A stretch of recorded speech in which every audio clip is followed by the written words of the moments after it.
Welcome to Not Entirely Unlike Tea with Christine Collins.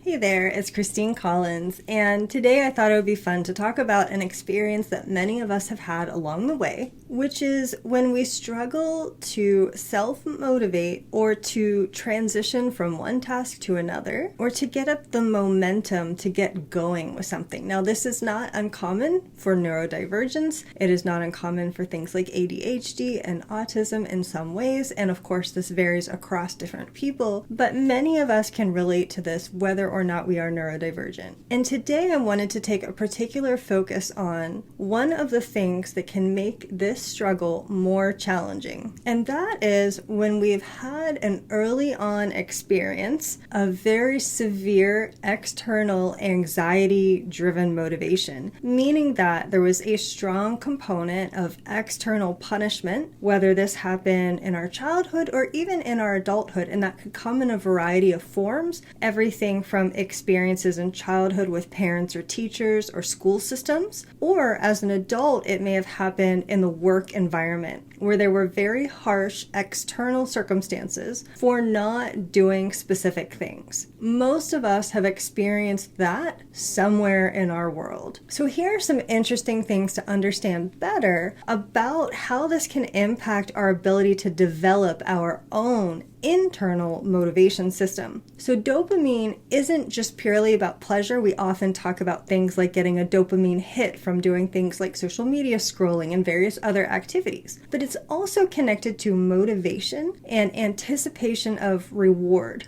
Now, when our reward circuits are disrupted because the things that we're doing, our actions, are becoming most primarily driven by avoiding punishment, the brain learns to associate tasks with stress rather than the satisfaction of completing things. And what that does is creates a bit of a threat response rather than a reward response pathway. So there's chronic external pressure, a threat of some type of punishment, whether it's physical punishment or emotional punishment. There could be verbal punishment, or in the case of an adult in job situations, there can be a very strong fear for survival in terms of losing the job or having other things go wrong. So there's a threat response rather than a reward response pathway that's being developed, and that activates a constant fight or flight response. High cortisol levels, there's an interference then with executive function because of those higher cortisol levels. The amygdala becomes overactive. Tasks feel threatening. There's a sense of doom and gloom rather than a sense of satisfaction being developed in completing something.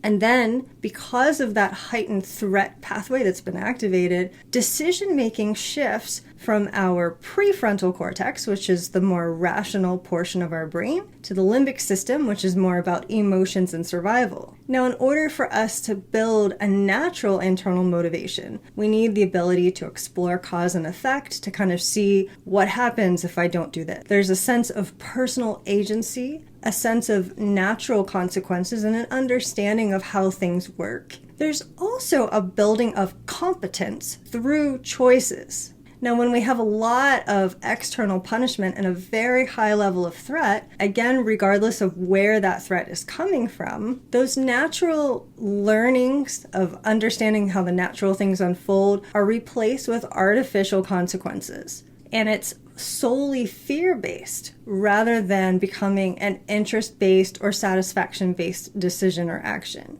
All of the attention is focused around the fear of failure rather than focusing on the achievement of success. And this is particularly true in environments where many of us may have been exposed to a lot of mentality around perfectionism, where if you're getting the straight A's, or in the work environment, if you're constantly achieving and getting the work done, there is a heavy negative consequence if you're not doing that, if you're not that straight A perfectionist. However, there is very little reward for when you do. So if you don't get the straight A's, or you don't complete all the tasks, or you don't do the work at this very high level, there might be a very significant negative outcome to that, but very little reward developed for achieving it. And over time, this very strong anxiety-driven motivation that is extremely external does become internalized, and there's a focus of attention on the external threat rather than internal state of satisfaction.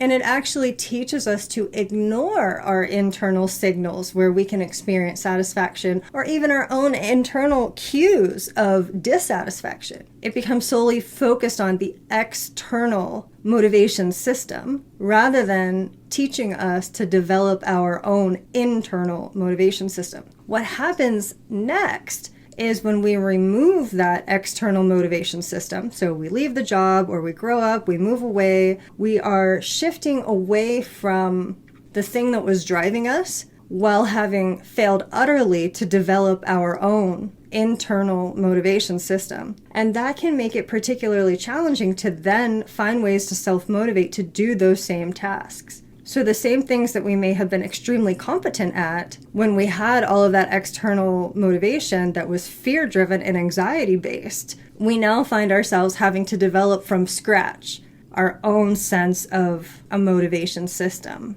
So it actually really delays development in terms of the motivation systems that we have. And it also taught us that all of it is anxiety-driven, fear-driven, threat-driven, negative consequence-driven, without having built in us the neural pathways to appreciate the satisfaction of completing things. Now, this may not be across the board. Many of us developed some of those skills despite the external exposures that we may have had, but it is more challenging. And so then when we are faced with creating our own motivation for ourselves without that external system, we have to start with building neural pathways that will actually be healthy, that will understand rewards, capacity to understand our own internal states, respond to our own body signals, develop our own personal rhythms, experience our own sense of natural satisfaction at completing different things. And just some little everyday examples, things that you probably will be familiar with. You might have someone who woke up very slowly, needed time to transition in the morning. Perhaps they weren't a morning person as a child. And hearing a constant barrage of hurry up, you're going to be late. There's an experience of anxiety, shame, and rushing. And they don't learn to listen to their own body rhythms, natural wake-up rhythm. And as an adult, they may associate mornings with extreme anxiety and rushing and stress rather than natural energy cycles. And sometimes that can even lead to like the opposite effect where they're always late now because they always have that sense of threat and stress around getting ready for things. So it may even have the exact opposite intended consequences where the goal was to motivate somebody to be on time, and it doesn't necessarily always work out that way. Same thing with self-care activities, receiving a lot of negative messaging about what happens with cleanliness and hygiene. Some of those things can become very challenging when those external threats are removed because the internal self-motivation to do it because it feels good or to do it because you're taking care of yourself, those simply weren't developed. It was all anxiety-driven in the past. In academic and work settings, there can be a lot of messaging around performance and laziness, perfectionism. And as we already said, when the reward system is not built to accommodate achievement, the only system that's in place is the negative reinforcement one of what will happen if I fail or if I don't do this to this particular standard or in this particular way. So then there becomes a full reliance on that external negative reinforcement structure, tremendous amounts of shame around natural rhythms, around natural differences in our abilities and in the way our brains work.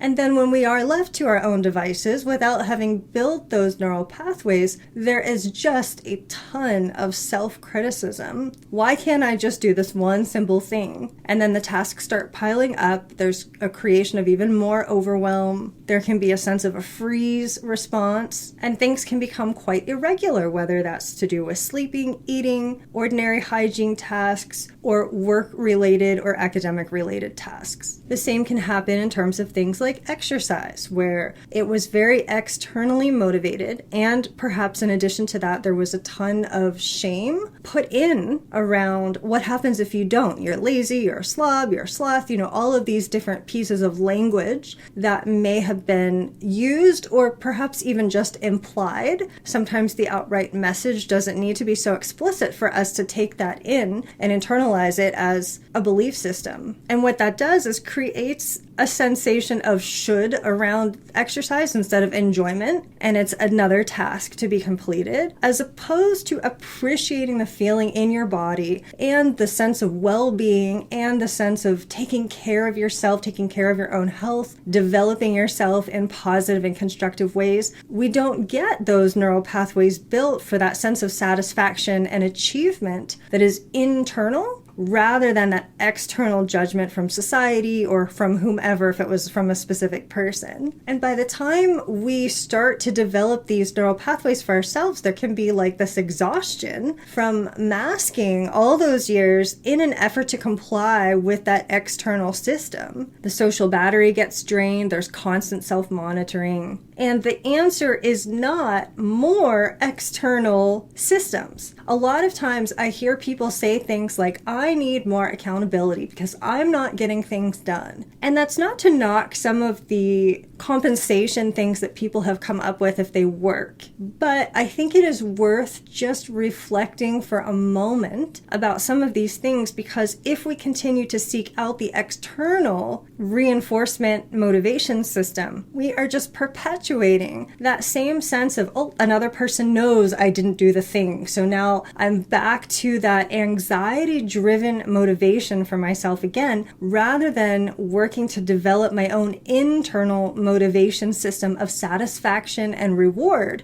that will actually benefit me for the rest of my life in every area, whether we're talking about work-related things, personal care-related things, actually developing a new system that is not based on external anxiety. Because then we only deepen our dependence on having something external. And if that other person who's supposedly holding us accountable goes away, then we're screwed again. So learning to pay attention to our own natural energy patterns, noticing your peak and your flow in terms of energy throughout the day or throughout the week or month. And that can vary very much from person to person. Allowing for flexibility, allowing for adjustment, creating a plan, but allowing flexibility within that plan. Allowing yourself to have a task list of a few different things you're working on and to choose either based on urgency or based on what feels the best to work on next. Knowing that as long as I get all of these things done, let's say I have 3 things that have to get done within this time frame, maybe it doesn't matter which one I start with. Maybe I can gravitate towards the one that feels the most interesting right now and then celebrate ticking that one off my list. And focusing on what actually works, not just what should work, because this is what is supposed to work in terms of productivity. I can focus on what actually works for me, and it can be as silly and stupid as it might seem. It doesn't matter. If you need to write it down on a Post-it and cross it off or use stickers, it doesn't actually matter if it works for you. Also understanding the difference between true productivity and merely looking busy. So many of us were acclimated to cultures where being busy for a certain amount of hours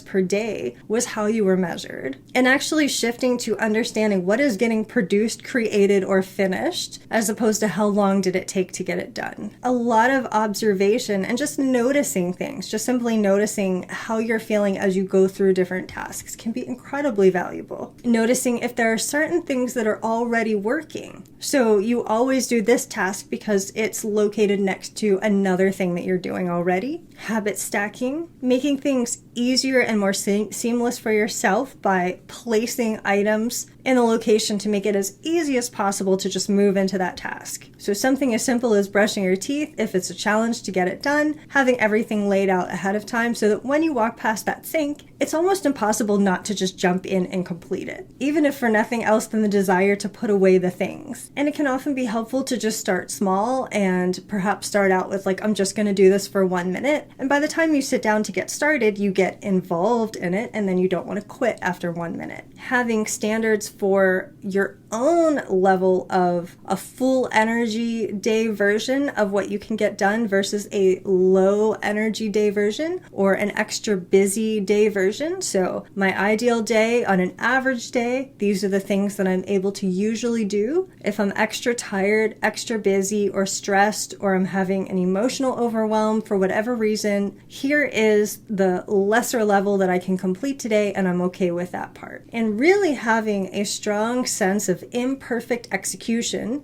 being preferred over striving so hard for the perfectionism. So being capable of stepping back and recognizing, okay, the first half of my day maybe wasn't my best or my most productive, but number one, the day isn't over yet. I can still do something different for the rest of today. Or if I can't because I'm unwell or there's something else going on with me, I know that I can get it done at a different point in the future. I'm not going to stress out about that today. Today, I'm going to take care of myself as needed. And it's nice to have options, and back to that flexibility where if you are working through a project and you know that there are several different components that need to get completed one way or the other, but they don't necessarily have a strict sense of urgency or like a time-focused agenda, kind of laying those out and allowing yourself to choose. That can create a sense of agency that you're in control. Today I'm going to work on this one. Oh no, you know what? I was going to do this today, but actually I'm feeling a little bit more drawn to complete this other task. And again, that is in relation to they're all equally urgent. Now, if you have something that's extremely urgent, you probably do want to take care of that first. But as you do, noticing that you have other reasons beyond whatever that anxiety-driven external motivation is, because often when something feels urgent, it is because of some kind of external motivation. Either someone else is waiting on it, or there's something about it that has some type of a consequence if you don't get it done soon. It's okay to have those because we can't necessarily stop them in all cases, but adding in your own sense of positive satisfaction in completing it, whatever it is. And perhaps celebrating or rewarding yourself. So if you're doing something, especially when it's a not very fun task, doing something to reward yourself afterwards can be very profound. So having that menu of options, one that's available to you, and then choosing from that menu, reinforcing your own sense of satisfaction and achievement with positive reward systems, having minimum viable versions of everything that you're doing, and being very self-forgiving, paying attention to the negative self-messaging, whatever's happening in your head around completing or not completing things, and being as kind and gentle on yourself as possible, particularly if you are in recovery from a very highly anxiety-driven motivation system in the past. Through observation and regular practice to build those new neural pathways, it is very possible to shift into something that feels a little bit healthier and, more importantly, will be sustainable for you over the long term. I hope you found this to be interesting and helpful. If you would love an extra layer of support around areas of productivity or self-care, I offer an entire collection of hypnosis audios and other self-care tools such as EFT and Yoga Nidra, as well as the incredibly relevant and powerful tool of visualization, which can very much with inspiring internal motivation and help us to build neural pathways around doing new things, new tasks, and achieving new goals. All the details are in the show notes. And until we connect the next time, I wish you the most magical and creative rest of your day. Thanks for listening. This is Christine Collins at transformcreate.com.